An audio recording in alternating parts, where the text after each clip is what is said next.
Alright cuy, sebelum podcastnya mulai, izinin gue buat ngejelasin tentang podcast ini gitu loh.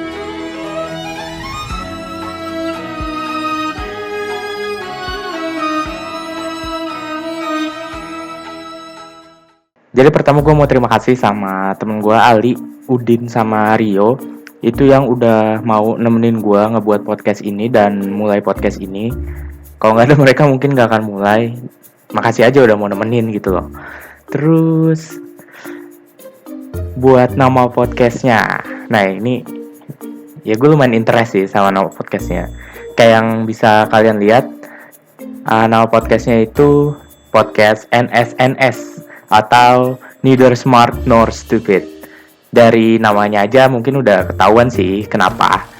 Ya soalnya gue ngebuat podcast juga bukan podcast yang serius banget, intens banget gitu, enggak. Dan isi podcastnya juga enggak sebegitu bercandanya gitu. Kita masih ngobrol serius-serius dikit lah ya, lumayan lah gitu.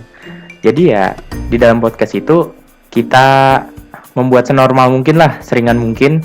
Jadi ya pinter enggak, bodoh juga enggak, kayak gitu. Nah yaudah, nggak usah lama-lama, langsung aja enjoy video podcast pertamanya dengan topik dari gua. Topiknya apa? Langsung aja lanjut ke videonya. Ciao. Halo, what's up guys, bagi sama gua Motorong Samudra, and now I'm signing my channel again. Sekarang di konten kali ini gue mau ngebikin podcast sama beberapa teman gue. Ada Udin, Sekotewa Kazuki. Terus ada Rio Sana, ada Ali juga, Ali yang nicknya Rotten di sini. Di sini kita mau ngebikin podcast. Jadi masing-masing dari kita itu udah nyiapin satu topik. Dan itu bakal dipecah. Jadi itu nggak akan ngumpul di satu video gitu. Ntar kita bikin beberapa video pokoknya. Nah yaudah, mungkin ada yang mau salam-salam Bapak. Halo guys. Lama lu nih salam-salam. Menghormati penonton boy. Etika, yoi. Maaf. Oke, udah di sini kita mulai topiknya itu ngeblur barusan. Waduh. Itu kita mulai topik urutan dari Discordnya ya. Jadi pertama gua, terus Udin, Rio, Ali kayak gitu. Dibuat urutan aja. Nah, dimulai dari gua deh ya, Bunda. Kita mulai. Nah, di sini gua mau ngambil topik itu biggest fear, yaitu ketakutan terbesar. Kenapa sih gue milih biggest fear ini? Soalnya gue tuh jujur orangnya kayak gampang kepikiran, gampang stres sama suatu hal. Kalau lagi ada masalah, gue sering banget kepikiran banget kayak gitu. Terus kalau hal yang gue takutin atau hal yang ngebikin gue gak nyaman, gue gak enak itu muncul, itu tuh bener-bener pikiran gue bisa buyar amburadul gitu deh pokoknya. Nah gue penasaran nih sama mereka bertiga. Mereka bertiga nih biggest fear-nya apa gitu. Ntar gue sendiri juga gue bakal ngasih tahu biggest fear gue apa kayak gitu. Ya udah yuk Bunda, kita mulai kita mulai aja. Dari siapa nih pertama yang mau ngasih tahu biggest fear-nya kayak gitu? Ada waktu buat mikir nggak mas ini? Kalau gitu lu nggak usah yang pertama. Ya saya nanya, tidak salah kan? Yang siap siapa nih? Lu siap yo? Ya udah gue deh. Lu boleh. Ya udah silakan. Apa biggest fear lu? Biggest fear seorang Rio Hosana?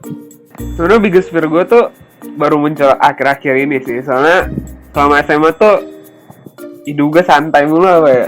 Santai mulu. Terus pelajaran juga santai mulu gitu kan. Kagak takut apa-apa. Nah akhir-akhir ini nih baru kerasa nih kayak banyak banget orang yang berharap sama gue gitu. Kayak misalkan ya yang terdekat dulu keluarga gue gitu. Pokoknya kayak deket-deket ini tuh kayak berharap mulu gitu kan. Iya. Ngomongin tentang kuliah mulu. Nah dari situ mulai dah. Oh shit. Mulai dari situ. Gue bingung kenapa kalau di situ ada harapan, malah di situ ada ketakutan anjir. Nah berarti buat sampai detik ini tuh ketakutan terbesar gue tuh ngebuat orang yang percaya sama gue tuh kecewa. Gue sebenarnya takut banget buat masalah ini. Kenapa? Karena setiap gue pikirin tuh gue bingung pengen ngapain gitu. Setiap gue pikirin hal yang gue lakuin, terus orang-orang yang percaya sama gue malah bingung sendiri.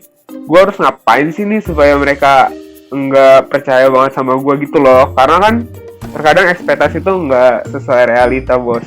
Dah gitu sih. Ini main keras ya. Jadi pokoknya lu agak takut atau punya kekhawatiran sama kayak hal misalkan lu dapat kepercayaan dari orang lain atau orang lain mengharapkan sesuatu dari lu kayak gitu kan. Soalnya lu takut mengecewakan. Maksud lu kayak gitu kan? Iya, bos. Iya sih, standar juga gitu. Tapi kalau gua takut hal yang kayak gitu kalau emang yang penting banget, yang nyangkut bisa ngomong apa sih, yang bisa nyangkut diri gue ke depannya kayak gitu loh. Misalkan kayak lu tadi kuliah, kalau udah urusan kuliah tuh stres bener sih. Untungnya alhamdulillahnya gue dapet beasiswa gitu, jadinya nggak terlalu beban lah kayak gitu. Terus lanjut Pak, siapa nih yang mau lanjut? Gue ya. Kalau dari gue sendiri ya, gue sama kayak Rio sih, baru muncul akhir-akhir ini. Kalau gue tuh mikirin bagaimana di masa depan gue nanti ya. Itu gue tuh sebenarnya kadang lihat orang kayak dia dari hidup susah ke hidup senang gitu. Maksud gue di sini gue kan emang cukup orangnya berkecukupan ya. Di situ gue kadang mikir kayak kalau hidup gue ini bikin gue terlalu leha-leha gak sih? Jadi kayak gue itu gak terlalu berusaha dalam hal apapun. Itu yang gue rasakan ya. Dan disitu gue takut apakah masa depan gue akan hancur gara-gara gue yang begini. Itu sih kalau gue. Waduh, ini agak berat ya si Udin, gue agak tangkapnya agak berat gitu loh. Sebenarnya gue itu emang takut pada hal yang belum terjadi dan gak pasti gitu. Cuma gue terlalu mikirin emang masa depan gue itu. Bahkan nanti pas nanti gue kuliah aja gue mikirin gue nanti gimana ya gitu. Itu sebenarnya bagus banget sih Din, mikirin kayak gitu, mikirin ke masa depan. Gue juga kayak gitu sebenarnya. Nah kayak di otak gue nih, pikiran gue kayak gue sekarang mau kuliah ngambil teknik kayak teknik informatika, teknik komputer atau enggak teknik informasi. Nah itu kan yang gesek-gesekan di situ. Nah itu gue dari situ ngambil jurusan itu soalnya gue kedepannya tuh mau nyoba bisa nggak sih gue masuk ke perusahaan ini, kantor Google, lu tau kan. Nah soalnya gue ngeliat di situ tuh di kantor Google enak banget, kayak pekerjaannya difasilitasin, kayak lu makan di sono juga nggak bayar. Jadi kalau buat mau makan lu di sono juga bisa istirahat, dikasih tempat istirahat. Gue jujur agak nggak pengen kalau gue nantinya ke depan kerja kantoran yang kayak berangkat pagi sore pulang kayak gitu.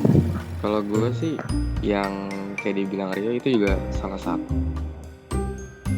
Tapi kalau yang paling itu ya kehilangan fungsi tangan gue sama telinga gue. Soalnya kan kayak yang kalian tahu, gue kan pernah di musik kan. Nah kalau kehilangan tangan dan fungsi pendengaran itu udah fatal banget. Udah apa ya? Itu bener-bener ngeri banget sih gue mikirnya. Karena kan kayak lu tau sendiri, semua alat musik kan relying sama tangan semua kan. Nggak ada yang nggak pakai alat musik. Apa coba nggak pakai tangan? Semua alat musik pakai tangan kan. Iya sih. Itu sih yang paling gue ini.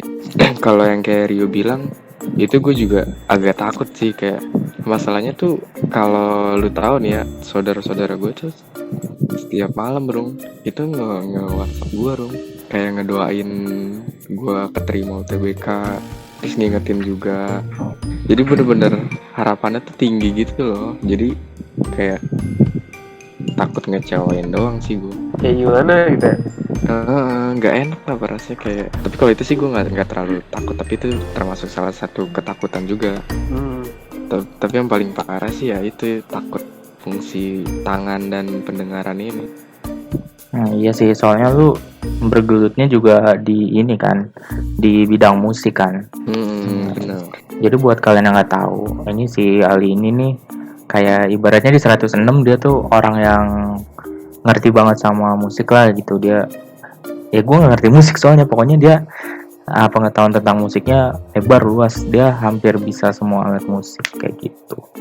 Enggak semua. Hampir yang Hampir. Musik tuh ada banyak banget, Rum. iya Kan sih, dia ngomong enggak maksudnya hampir. Ya, yang standar kita ketahui apa sih, kayak gitar, biola, piano kayak gitu kan. Lu alat musik itu lu masih bisa maininnya kayak gitu. Pertanyaan selanjutnya. Ini Biggest Fear gue nggak ditanya nih. Iya. jawab lah. Anjir. Iya ya. Tanya sendiri lah. Mas Arung sendiri ketakutan terbesarnya apa ya? Kalau ketakutan terbesar gue sendiri ya, itu ada salah satu konten kreator juga, si Reza Octavian. Tau kan Reza Arab? Siapa sih yang nggak tahu Reza Octavian gitu loh. Nah itu tuh biggest fear gue tuh sama kayak dia, losing someone that I love the most gitu, kehilangan orang yang paling gue sayang. Di sini makna sayang tuh ada banyak ya, entah yang disuka gitu atau orang tua gue atau keluarga gue kayak gitu loh.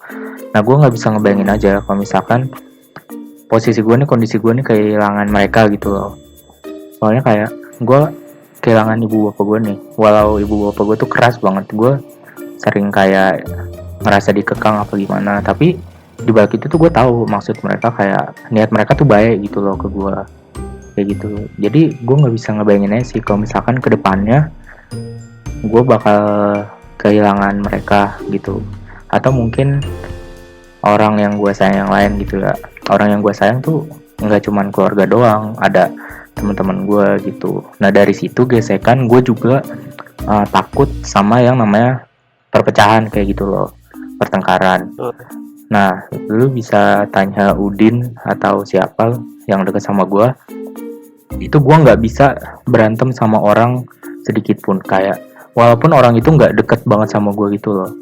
Jadi kalau misalkan kayak dia ngomong jelek tentang gue tuh kepikiran kayak, ini orang bercanda apa enggak nih, apa dia kesal sama suatu hal kayak gitu, apa ya, gue nggak bisa dah. Kayak gue pengennya semua orang tuh bisa akrab sama gue gitu loh, tapi kan ya pada kenyataannya nggak mungkin bisa semua orang kayak gitu. Pasti ada aja orang yang nggak suka sama gue, walaupun itu di circle gue sendiri kayak gitu. Waktu kelas 11 atau kelas 12 gitu ya, kan gue baru kayak ngelihat sosok Akoy. Nah itu gue kayak mikir, waduh ini si Akoy kok ngelihat ke gue kayak judes banget, jutek banget gitu loh. Ini si Akoy berantem gitu ya. Iya, kayak dia nggak suka sama gue apa gimana ya. Si Sultan juga, Sultan ada. Iya, gue juga ngerasain tuh si Sultan. Iya kan?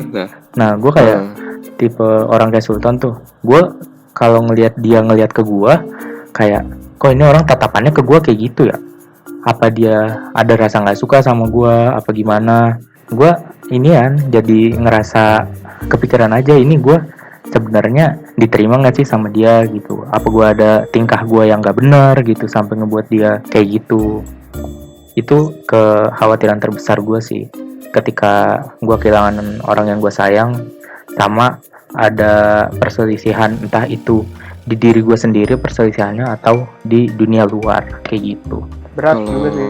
Gue juga tadi mau jawab itu sebenarnya, tapi apa ya, kalau gue kehilangan tuh lebih takut gitu atas dasar keinginan orang itu, daripada kan kalau kayak kehilangannya karena uang kan itu emang udah nggak bisa dipungkiri lagi. Tapi kalau misalkan emang dia yang pengen musuhin kita dan akhirnya ini, gue tuh lebih takut lagi sih. Soalnya rasanya lebih nggak daripada ditinggal yang ya karena umur atau sesuatu yang dua-duanya nggak mau gitu loh. Gimana Li? Contohnya dong. Contohnya nih kayak gue musuhan sama Arung gara-gara gue buat kesalahan, akhirnya Arung memutuskan untuk musuhin gue nih. Itu atas dasar keinginan Arung sendiri. Jadi kepisahnya tuh gara-gara itu loh, bukan gara-gara entah Arung amit-amit meninggal. Dan kalau kayak gitu takut juga, tapi masih lebih takut ditinggalinnya gara-gara ya keinginannya si Arung ini. Oh, jadi maksud lu kayak Ngerti sebelah pihak gitu kan? Nah, kayak ini nggak sih? Kayak ditinggal pas lagi sayang-sayangnya. Ya, game Ya. siapa ya? Udah nggak usah dibahas nih. Nih, tapi gue pengen nanya nih. Apa Kan tuh? kalau kehilangan itu udah pasti kan ya. Iya. Entah itu karena suatu sebab atau sebab yang lain itu udah kayak pasti bakal terjadi gitu. Iya. Kalau lu berdua, Arung sama Ali, kira-kira udah siap belum tuh? Kalau misalkan itu terjadi sama lu? Gini nih, gue Iya, konteksnya udah. ada dua nih Din. Orang yang gue suka atau dari keluarga gue sendiri. Itu tiap konteks lu bakal beda jawaban atau gimana? Atau lu punya sesuatu yang lain gitu dari konteksnya? Enggak sih kalau enggak, maksud lu gimana dulu dah? Gue masih agak kurang nangkep nih sebenarnya.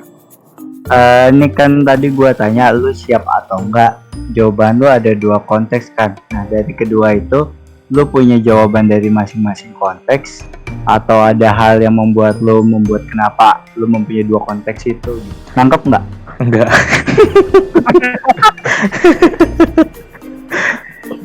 Bahasa gue sulit nggak sih? Apa belibet?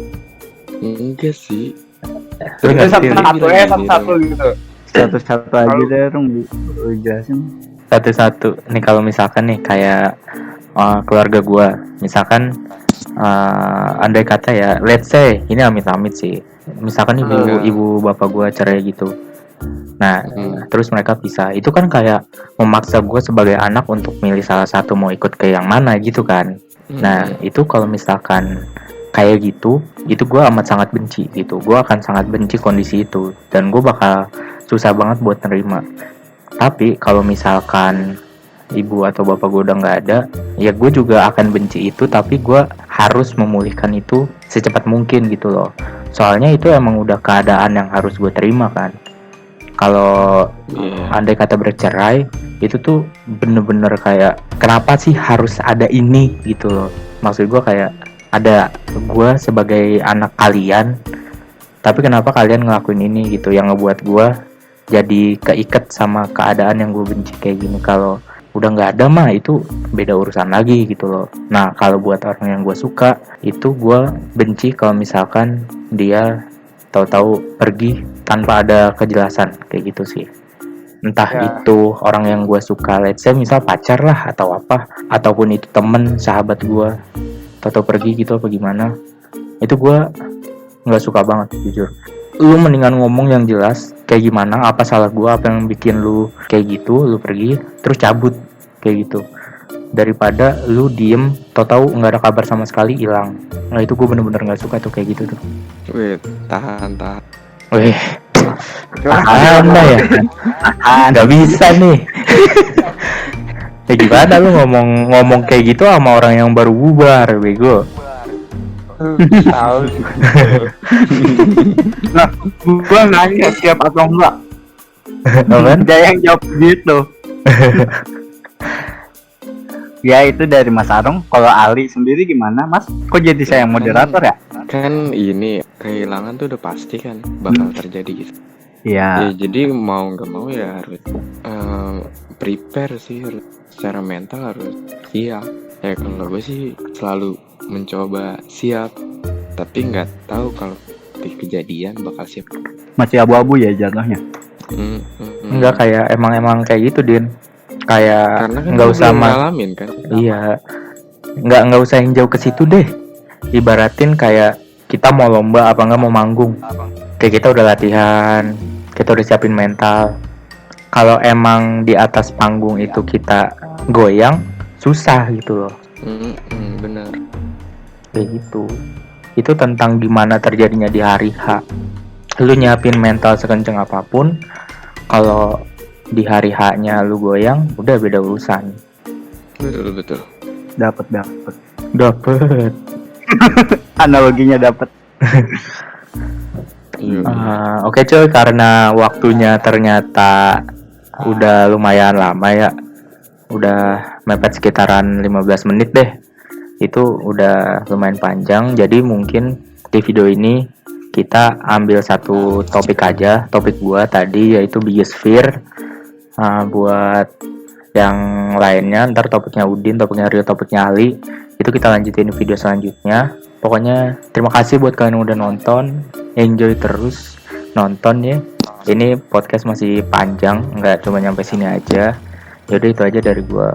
Terima kasih buat yang udah nonton. 3, 2, 1, close the podcast. Waduh, itu Beda, podcast yang sudah besar sekali ya. Saya 300 subscriber saja belum. Ya udah pokoknya kayak gitu. Makasih buat kalian semua yang udah nonton. Stay tune terus di channel gue, tontonin ya video-videonya. That's all. Muhammad Tarung Samudra signing out. Ciao.